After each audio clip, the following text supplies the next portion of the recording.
जा सकता है उसे, या उसे चेक किया जा सकता है। तो ऐसे हेड मौजूद हैं। और साथ इसी को देख लें, अगर पिछले 10 साल का डेटा लें तो उस 10 साल में पहले 7-8 साल में 7-8% ये जो आप क्रेडिट लेते हैं और फिर इसको डेफिसिट को पूरा करते हैं, अब वो जाके 29 और 30% तक पहुंच गया है। तो इसका मतलब ये होगा कि हमने अपने खराजात बढ़ाए और उन खराजात की वजह से हम, और ये इसेंशियली गैर तरक्याती खराजात हैं बहुत ज़्यादा, जी जिनकी हम बात कर रहे हैं। प्रोडक्टिविटी की जब हम बात करते हैं, थोड़ी ज़फ़र से बात कर लेते हैं कि हम अखराजात के हवाले से भी बात करें। ज़फ़र, आपकी जो फाइंडिंग्स हैं उसके हिसाब से जो डेवलपमेंट का बजट होता है उसमें हम हमेशा ये डंडी मारते हैं कि बजट पहले लगा देते हैं और फिर वो बजट पूरा मुख्तस जो किया जाता है वो इस्तेमाल नहीं होता। इन्वेशन आप क्या करते हैं, कितना पीएसडीपी होना चाहिए जो वाकई में इस्तेमाल हो? आपके बजट में क्या प्रपोजल है?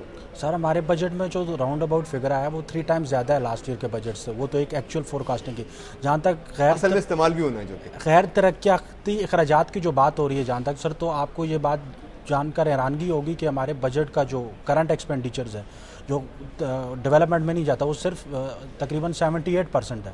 और उसमें से 97%, 98% हमारा सिर्फ 4 हेड्स में जाता है, जिनमें डिफेंस है, इकोनॉमिक है और जनरल पब्लिक सर्विसेज है और एजुकेशन है। और एजुकेशन के फिर आगे फर्दर ब्रेक डाउन है। जहाँ तक बात है डेवलपमेंट प्रोग्राम की, तो उसका सर एक तो बात यह है कि हम वही बजट प्रपोज करें डेवलपमेंट सेक्टर में जो एक्चुअली यूटिलाइज हो आने वाले साल। नहीं होता तो आमतौर पे ये है ना, लेकिन जैसे कि आपके इल्म में भी होगा तो हम कर देते हैं सर, लेकिन उसके बाद वो फिर इस्तेमाल फिर नहीं होता। आमतौर पे ये होता है कि वो इस्तेमाल नहीं होता। अच्छा, अगर हम डेवलपमेंट एक बहुत बड़ा सब्जेक्ट है, इस पर हम रहते हैं, बात यह है कि आपकी फाइंडिंग्स के हिसाब से जो आपने कंपैरिजन भी किए काफ़ी सारे मुल्कों से, उसमें तो आपको ऐसी कोई बात नहीं मिली कि वहाँ बजट जो है डेवलपमेंट का लगा दिया जाए उसके बाद उसे कट कर दिया जाए? सर, मेरे ख्याल से कोई नहीं। मिनिस्ट्रीज़ का कुछ एरिया है कि अगर हम उस एरिया को इम्प्रूव करना चाहे, 46 मिनिस्ट्रीज़ हैं जिसमें से हमने 10 इंपॉर्टेंट लिया एनालिसिस के बाद। बाकी जो 34 मिनिस्ट्रीज़ हैं सर, उनकी टोटल पीएसडीपी में जो रेशियो है वो लेस देन 1% है। तो ऐसी मिनिस्ट्री में फिर जो ह्यूज एक वर्क फोर्स हमने रखी है उसको हम यूटिलाइज नहीं कर ले। फिर वाप्टा के एनएचए जो कॉर्पोरेशन का सेक्टर है पीएसडीपी में, उसको इम्प्रूव किया जा सकता है। तरफ जाते हैं एक्चुअली एलोकेशन के हवाले से जो बात है और कंजम्पशन के हवाले से बात है, इसके लिए आपके पास रिसोर्सेज का होना ज़रूरी है। तो वो ऐसी अनाउंसमेंट कर देते हैं आपके ख्याल से? इसलिए वो जो फोकस है वो आपको अपने जो रेवेन्यूज है उनको इंक्रीज करने की तरफ जाना चाहिए। इस दफा आपकी उसका पीएसडीपी का आपका फिगर क्या है? हमारा सर 2500 बिलियन आया उसका, लास्ट टाइम से 3 ईयर्स मोर। अच्छा, यानी कि इस दफ़ा जो हमारे एक्चुअल बजट में आएगा वो आपके फिगर से ज़्यादा होगा?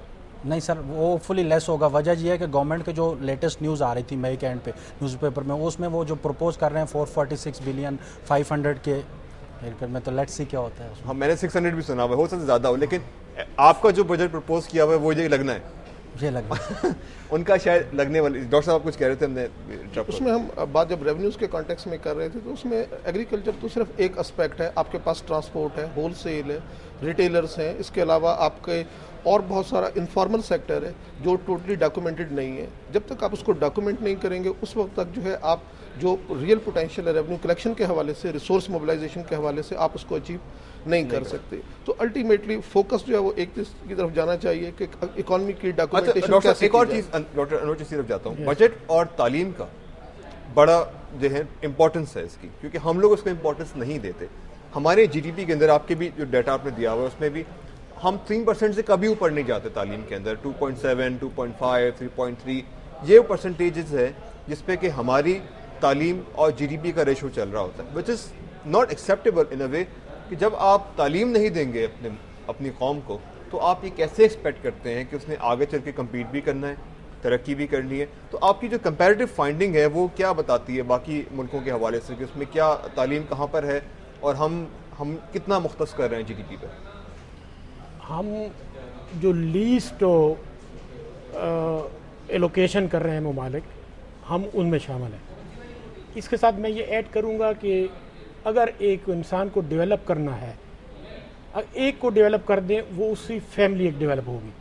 हमारे बहुत सी ऐसे प्रोग्राम मौजूद हैं, मसलन हमारे प्रोग्राम बेनज़ीर स्कीम का प्रोग्राम है जो कि, तो अगर वो वैसे आप एलोकेट करते हैं उसकी जगह इसे ऐसी डेवलपमेंट पे लगाएं, किसी स्टूडेंट की स्किल डेवलपमेंट उसे एजुकेट करना, वो डिग्री के साथ आता है, और अगर वो डिग्री होल्डर होता है, उसे एम्प्लॉयमेंट मिलती है, तो पूरी उसकी एक फैमिली आप डेवलप कर रहे हैं।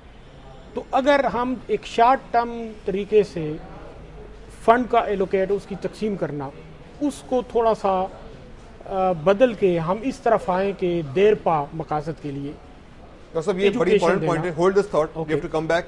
नाज़रीन, छोटा सा ब्रेक, और ब्रेक के वापस आते हैं। हम बात कर रहे हैं तालीम के हवाले से, हम बात कर रहे हैं कि किस तरीके से एम्प्लॉयमेंट जनरेशन की जाए, और क्या जो इस वक्त फोकस है वो ठीक है, इससे बेहतरी लाई जा सकती है, नहीं लाई जा सकती, सब कुछ डिस्कस करेंगे छोटे से ब्रेक के बाद।